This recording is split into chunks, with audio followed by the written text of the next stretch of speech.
当 AI 平台开始为一个演员单独设屏蔽，程毅这一年到底走到了哪一步？先听一件事，程毅最近拒绝了一个签约邀请，理由跟经纪人当年带他入行有关。我昨天翻资料翻到这个细节，越想越觉得不对劲，不对劲在哪？这期我给你讲。各位，我是真的做粉丝这么多年，看过太多入行恩情被一纸合约买断的故事了。在这个圈子里，忠诚这两个字基本上是按市价折算的。所以当我看到程毅这个反应的时候，我跟你讲，我愣了好几秒。行，今天这期视频咱们不按常规的事件加评论那种格式来，我打算用剥洋葱的方式，一层一层往里扒。最表面那层是你在热搜上看到的，最里面那层可能是连程毅自己都不一定愿意说出来的。那么问题来了，咱们先看最表面那一层。第一层，你以为玄烨只是个配角。杜华年播出来之后，热搜上有个挺有意思的现象，男主谁女主谁我不展开，重点是玄烨这个角色在剧里的番位排得很靠后。按行业惯例，这种番位是什么概念？说白了就是打酱油升级版，戏份不多，出场有限，海报基本看不到脸。这种角色正常顶流是不会接的，不是嫌弃，是性价比真的低。你接一个主番，宣传、商务、资源全配齐，你接一个靠后的番位，可能连个人物海报都没有。老粉应该记得，前几年还有过一波番位之争闹得很难看的时期。所以番位这个东西在 Space 不是面子，是真金白银的资源分配。但是重点来了，程毅接了。不止接了，还主动把这个角色演成了全剧出圈最多的那个人之一。群里那几天炸锅了，最早是有人发了一段玄烨初登场的 cut。说实话，凭印象说啊，别太当真。我当时刷到那段视频的时候是工作日下午，开会摸鱼刷的，结果会议结束，我手机还停在那一帧上。那一帧是玄烨抬眼的那一下。你说是不是？演员的功夫有时候就在这种很短的瞬间里。但你以为这是详咖？错，这步棋走的是大棋，等会儿你就知道。第二层，媒体没告诉你的，走的什么大棋？我们扒第二层。根据粉丝端流传的爆料，这部分我没拿到一手资料，如果有错评论区指正。玄烨这个角色当时报名的演员数量非常少，这个数量在 S 加古装大剧里是不正常的少。为什么？因为戏份太少。那程毅是怎么来的？粉丝端的说法是，他第一次试镜没有通过。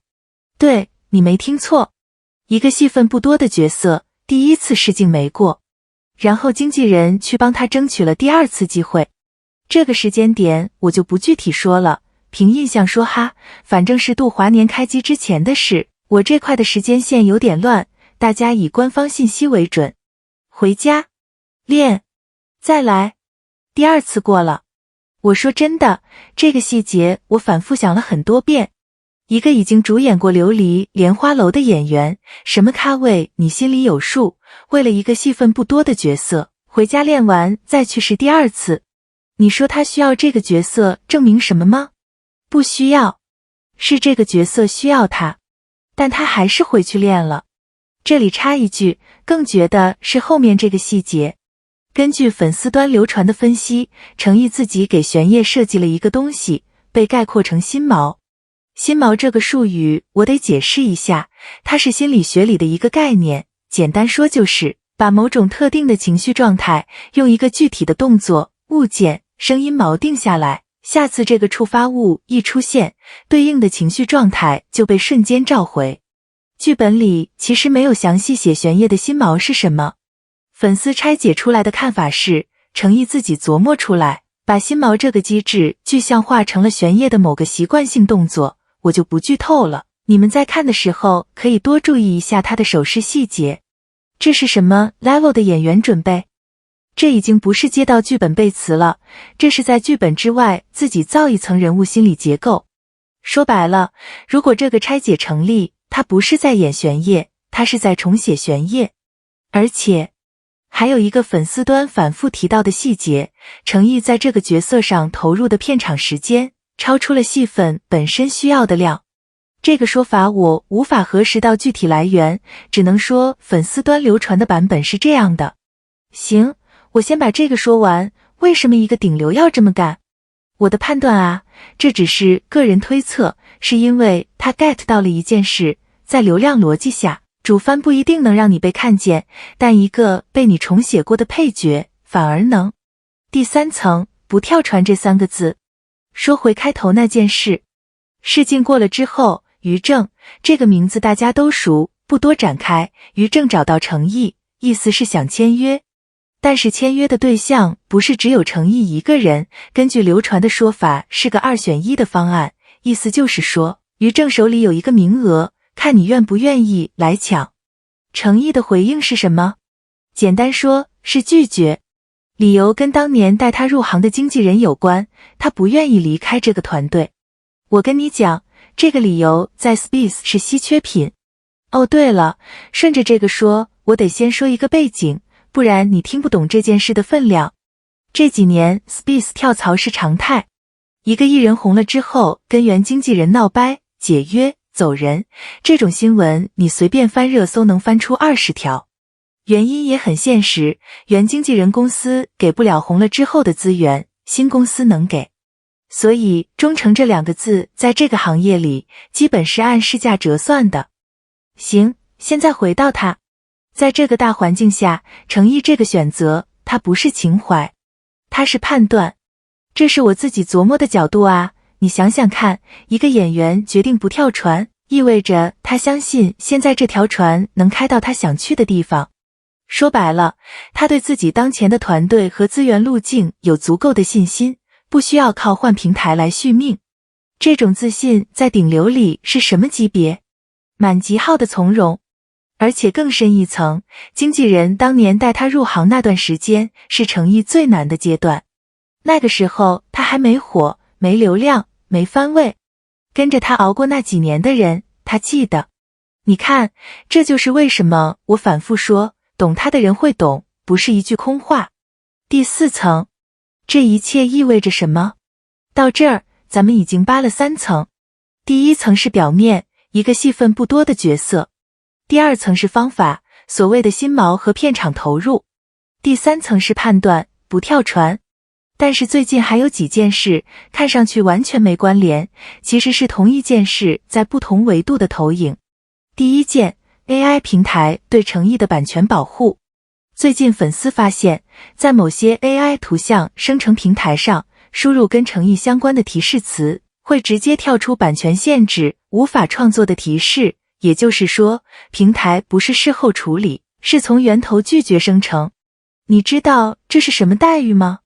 AI 图像生成平台正常是按敏感词和版权方申诉2条线工作的。一般明星就算被冒用，最多也是事后下架。但是程毅这个情况是从源头屏蔽，这意味着平台主动把它识别为高保护级别账户。这不是粉丝维权能做到的，这是行业内部的一个隐形坐标。能拿到这个待遇的人，凭印象说啊，别太当真，反正全行业屈指可数。第2件，粉丝的反盗图操作。传统的反盗图是加水印，但 AI 能把水印 P 掉。所以程毅粉丝想了一个绝招，把程毅本人的清晰大头照直接贴在商品图上。因为那是真人照片， AI 识别不出来水印，它整张图就是水印本身。这个创意说白了，是只有真懂爱豆的粉丝才能想出来的招。你说是不是？粉丝的 level 反过来也是爱豆的 level 的证明。第3件，月游湘西取景。德夯大峡谷、天问台、矮寨奇观、蝴蝶寨，这些地名你可能不熟，但是去查一下《月游》这本杂志的拍摄规格，能去这个 level 的取景地，用这个班底拍刊，本身就是咖位的证明。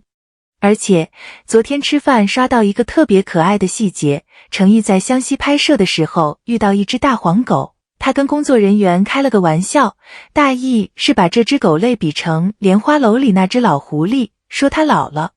这个互动的具体原话我没看到一手视频，但花絮里有这个桥段。我跟你讲，这种自然流露的幽默感是装不出来的。